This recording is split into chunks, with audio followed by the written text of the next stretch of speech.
yet another case of an African dictator with more power than sense. His story is actually a very sad case study on the kind of defeated mindset that has plagued many of Africa's post-colonial leaders.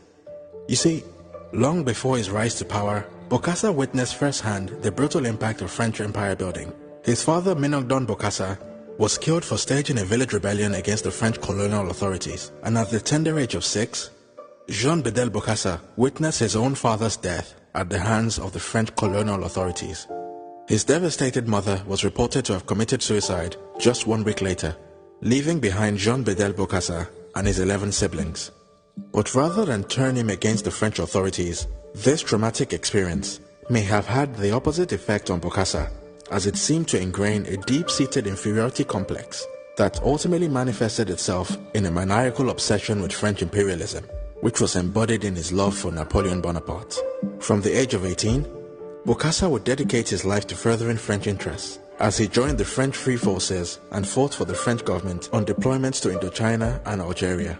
Bokassa's efforts in the French army would earn him awards, medals, as well as French nationality. Bokassa would often boast of his achievements in the French army, and on multiple occasions he was quoted as saying that he was above all things a French soldier and a friend of France.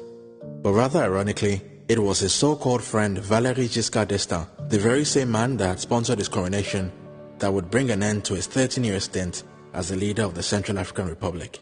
Just 2 years after his grand coronation, Jean Bedel Bokassa was forced out of power, and former President David Dacko was reinstated in a military coup which was allegedly backed by the Giscard d'Estaing administration.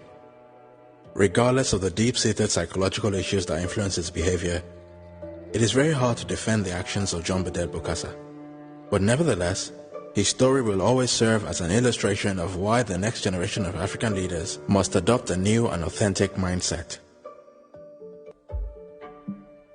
Once again, it's KB Taiwo for New Africa. If you've enjoyed this video and would like to see more content like this, then please help support our growth by liking and sharing this video, and also subscribing to our Patreon at